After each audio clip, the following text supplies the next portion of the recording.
we are entering a really tough time in Cardano. It becomes really easier in these times to have your views and perceptions shaken, especially when you see the depleting price, which Cardano is down, ADA is down 32% in the last 7 days and is down 18% in the last 24 hours.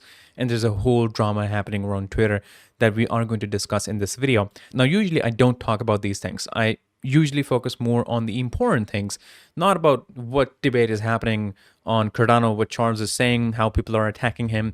I focus more on the technological advancements of Cardano, of ERA. And I have those videos in the pipeline. But while the price is dropping, I think right now people may not appreciate those, that type of content, because I'm talking about the future outlook of ERA. I'm talking about the future advancement of Cardano as a blockchain and as a decentralized network. And what they're focusing on is the current price that is depleting. So I do have to give my input on it, because right now I think we are at the lowest sentiment and we are at the lowest price, I think, in the last 5 years. So let's talk about it. Cardano is down 32%, like I mentioned before. It's down 18% in the last 24 hours. And it's, as you can see from the charts, it's not just Cardano, it's actually the overall market. Now, it is true that Cardano, ERA, it is dropping more than the rest of the cryptocurrencies. Ethereum is down 18%, BNB is down 8%, XRP is down 15% in the last 7 days. We have Solana that is down 21%. So they are all reporting 10 to 20% decrease in the last 7 days because they are all following Bitcoin that is down 16%. But Cardano is down 31%. We also have Zcash that is down 45%. We also have Bitcoin Cash that is down 28%. But in the case of Zcash and other tokens that are down more than 30% or more than 20%, there are other factors involved. Now, in the case of Zcash, they did have an outage. They, at a point that the network stopped producing blocks, and there are rumors and news of maybe counterfeit Zcash tokens being printed. And we also had all these outages for Sui. Cardano doesn't have anything fundamentally breaking. It's just the Twitter drama that is the cause behind this massive drop, which is really, in a way, disappointing. So here's what's happening. And here's the reality of these things that we have to understand. And I think at this point, this is something that Charles, the founder of Cardano, the CEO of Input Output, he have to understand these things. Now, I don't go against Charles' vision. I think he is a visionary person, and he is I think he is the right person for this job. I think he always has been, but he does have problems. And the major problem that I'm noticing right now is he takes things to Twitter.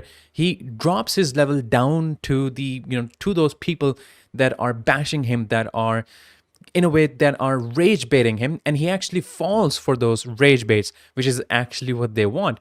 So he's actually giving it to them.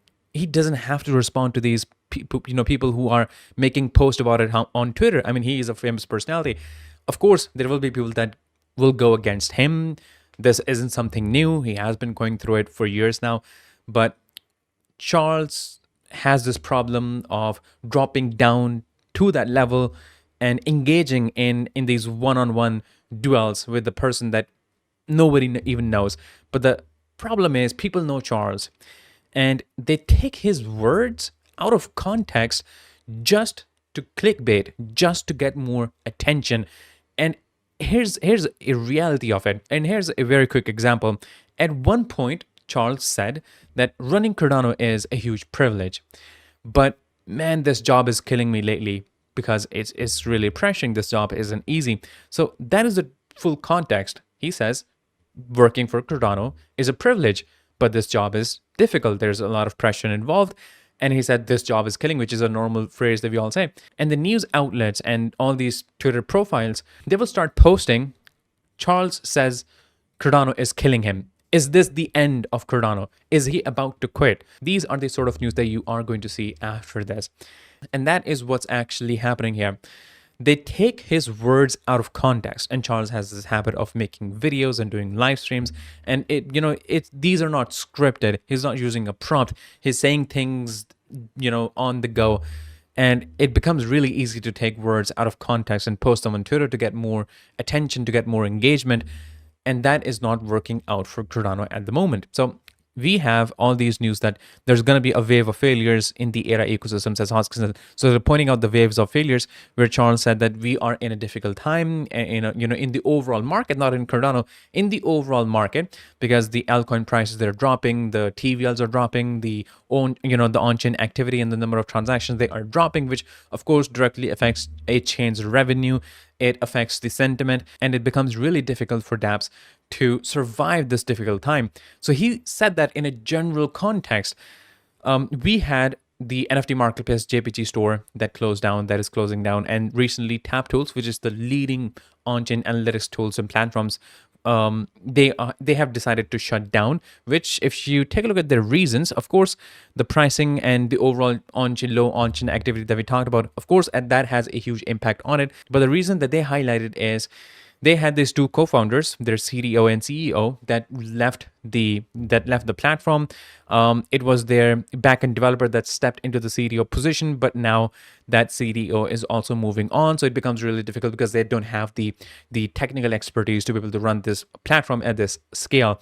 And that is the major reason that they highlighted, is that the people have left the platform, and they don't have the technical expertise to be able to run it. And the next reason that they gave is that they have a lot of cost, the development cost and the infrastructure cost, the management cost, and it's not being sustainable at the moment, especially given the market that we are in. People don't see the full news. What they hear is this is a platform that is closing down because they are not sustainable. The reality is, it's not because of Cardano. It is because of the overall market, the overall economic, conditions that we are in. Moreover, we're getting other news. Recently, Charles said, which I can pull up right here. I'm not sure where I have that tweet, but he simply said that I'm taking a break. Talk to you later. Now, he had to jump back and say that I'm not leaving, because when he said this, I'm taking a break, he meant all the Twitter feuds and conflicts and all the Twitter drama. He wants to give that a break. And of course, people took that out of context as well. We had people saying, even Cointelegraph coming in, Cardano founder Charles Hoskinson says he's taking a break. And that's all they said with a picture of Charles.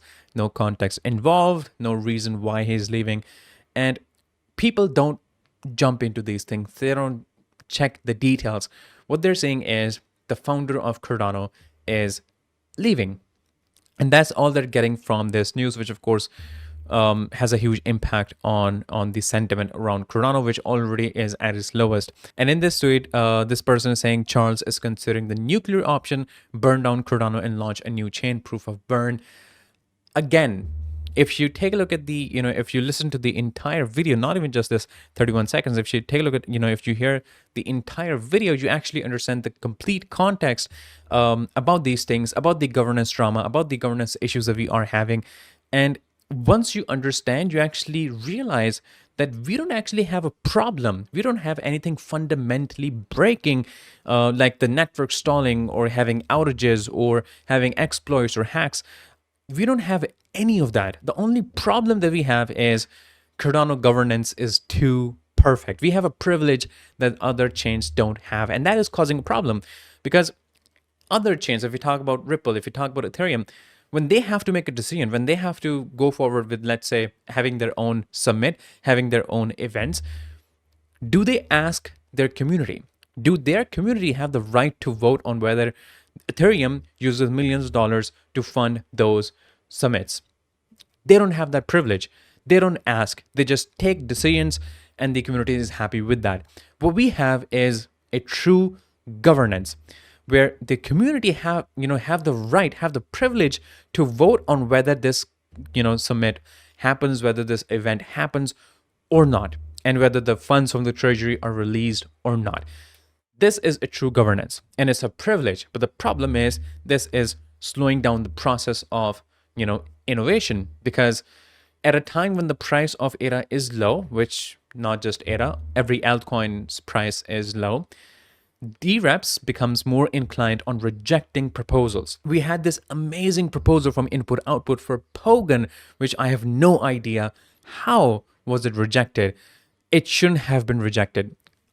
I don't get paid by anyone. So if I'm saying that this proposal should not have been rejected, I really mean it. And if you take a look at the entire proposal, you will notice that it was the perfect proposal and the treasury would have benefited a lot from it, but it was rejected. And now the timeline is pushed. They have to go for, they have to look for other investments to be able to fund the project to go forward. And even before that, they had to take a lot of time to, create the proposal. They had to wait for the voting and the whole process. And now it's rejected, so I have to find others. All of this time, these are months being wasted. So this is slowing down the process. And what Charles is saying is he don't have any control. He's just like anyone else here. It's the community that has the power, that has the controls, that has the keys, not Cardano Foundation, not input output, not Charles, not any of the entities. And that is the problem. Everyone expects Charles to do something. They put out proposals, they get rejected, and then he gets blamed for the price dropping, which, I think most of us can understand the frustration there. So that is the problem that we have. Nothing fundamentally breaking. There are no infrastructure issues. We're working pretty perfectly, better than any other chain. The problem is that we have governance that is too perfect, that is slowing down the process. And that's the only issue that we have. And because of this, because of the recent drama, everyone is, all the haters of Cardano, of ERA, now is their time to, make noise, to add fuel to the fire, to bring Cardano down further. And that is actually what's happening. All those people who were dormant has now an excuse to jump back up, to, take out their previous grievances. And that is exactly what's happening. The prices of altcoins are dropping and you are adding fuel to the fire to drop the coin even further. So right now, as I said, this is the most difficult time that we are in. But I would say just mark my words, ERA will rebound, and it will rebound harder than ever, because now ERA has become really cheap. Before it was at about 25 to 26 cents just 1 or 2 weeks ago. Now it is at 16 cents. It is really cheap. And given that what we have coming up next, not just in the next year, but within this year, I think it is going to rebound really hard. As of course, it cannot do that outside of the market. It will do that when the market recovers as well, which at the moment, if you take a look at the chart, you actually get the full context. This is the same Bitcoin chart that you're saying and the same chart that you're saying for Cardano. So it's not like Cardano is dropping while all the other altcoins are rallying. They're all dropping at the same time, but it's dropping more violently because of all these, all this drama that is happening and people taking words out of context, not providing the full context. And they are, that is the market that we are living. That is the social media that we currently have, where we have controversies. Cardano founder Charles Hoskinson said he is taking a break. Now, the irony here is Charles doesn't have any control. He doesn't have any special powers that he can use to bring Cardano back up. But he is the face of Cardano. He is the one person that is in a way linked to Cardano, just like we have Brad Garlinghouse for Ripple, or we have Brian Armstrong for Coinbase. So we have these one identity that is linked to linked to a network or a project, and he is that person. But the problem is, this person doesn't have a control. He doesn't have any special powers, so he doesn't have the full control of power, but he does have influence. Things he says on Twitter, they have impact on Cardano. So you have this centralization in a decentralized overall network that works on governance, but you don't have that decentralization when it comes to Charles Hoskinson. And that is something that he personally have to realize, that things he says have a direct impact on Cardano and on the ERA's price. But he does have his weaknesses. He gets rage baited pretty easily. So that is the current drama that we have happening. Like I said before, it's the overall market. Cardano will be back up. It will rebound harder. That is what I believe in. And I will continue to make videos on Cardano. I was planning on, talking about other coins, but at this moment, when we have TapTools leaving, when we have JPG Store leaving, and I started making videos on other content, it would have given out a wrong message that, that content creators are moving on as well. And I don't want to give out that message. So I will continue to make videos on Cardano, specifically for Cardano, for a while before I start making videos on any other project or token. So yeah, you can expect more videos to come out. I do have one video in the pipeline that I'll be pushing, that I'll be uploading tomorrow. So yeah, so that is my take on it. Stop listening to the noise. We are in a difficult time, but we will recover pretty soon. Just keep yourself away from all that drama, and that is all I can say for now. But yeah, this is all of you guys in this video. Let me know your thoughts in the comment section, and I'll see you guys in the next video shortly, so stay tuned.